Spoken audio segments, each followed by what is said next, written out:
You know, the only thing I ever regret is I had somebody, Darth Vader, from the original New Hope, Darth Vader's helmet, and he dropped it, and he chipped it, and it took everything in me to go, it's just stuff. And I was like, oh, don't worry about it. Don't worry about it. You know, horrible. Do you know the person that did that? Mm-hmm. Okay, good, because I'm about to tell you something that I guess the Blaze people never told you, and you promise me you're not going to fire anyone right now?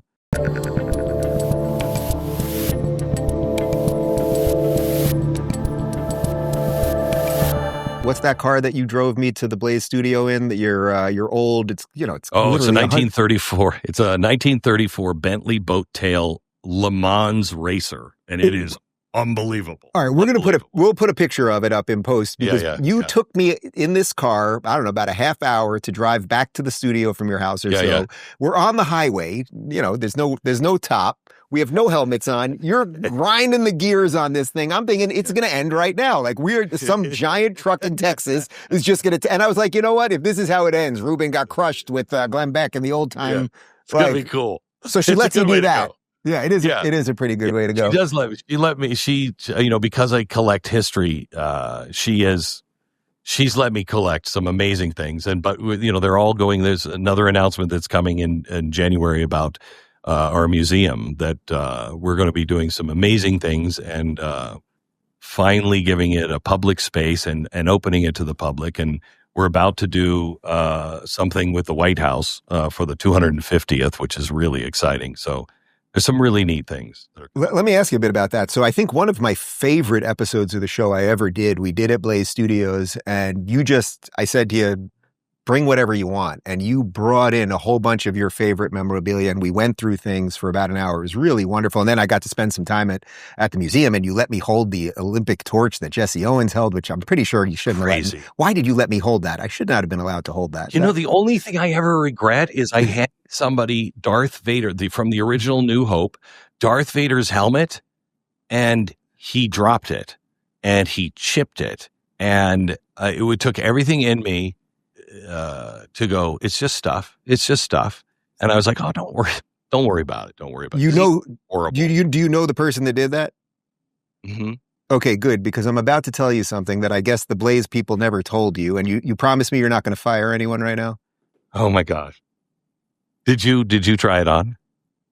Years ago, when I was doing a little photo shoot there, they were like, anything else you want to do? And I was like, so funny. He's got the freaking Vader helmet. And that's so funny. I did put it on. Funny. There is a picture. But I did not drop it. I swear that. I know. I have to tell you, I put it on. When I first got it, and I put it on, and I went in my son's bedroom. He was like 13, and I went, I am your father. But now we don't let anybody. There was a very famous person I met backstage someplace, and I had it, and they were like, come on, man, you got to let me put it on. I'm like, no. I've been wanting to get that off my chest for a long time. I feel much better right now. It's good. I'm glad you had the opportunity. But you have what's so great about your collection, or do you even consider it your collection anymore, the museum's collection, or is some of it yours? Is any of the stuff yours, actually? Some of it's yours. Yeah. Yeah, my kids had to pay for their own way to college because of that collection. But yeah. Because you're like, yes, I need one more C-3PO. Yeah, that's right. That's right. But your collection, it's incredible because it's incredible historic memorabilia, but then like these insane things from Hollywood, like Dorothy's ruby red slippers. And then you have, last time I was there, you have the original set of All in the Family. The set. Like, that's nuts. I know. My wife wouldn't let me buy the Tonight Show set, Johnny Carson's Tonight Show. Oh my God. How much do they sell that for? Like, how do you even... I think that one went less than the All in the Family, and I think Johnny Carson's set was $500,000, something like that. That's it? Wow. Yeah. That doesn't. Well, I mean, it's when you see it, it's very unimpressive. Right. They're much smaller than you think they are, and yeah, it was really unimpressive. You walk up to it, and you remember the skyline? That was of course painted on carpet. So they took a roll of carpet, they painted it, and because that's what I guess gave it texture. So it was so, you walk in, you're like, oh my gosh, really? This was it? What's your favorite? I mean, what's really like the thing that you have that you consider the prized possession? You've shown me some really, really unbelievable things. Is there one thing that's the thing that still wows you? For me, it's probably, for personal reasons, it's probably the all the stuff in the Orson Welles section. I've got his typewriter. Yeah, where, he took Mankiewicz's, name off of Citizen Kane. It was like, no, Mankiewicz did Red. I wrote. Yeah.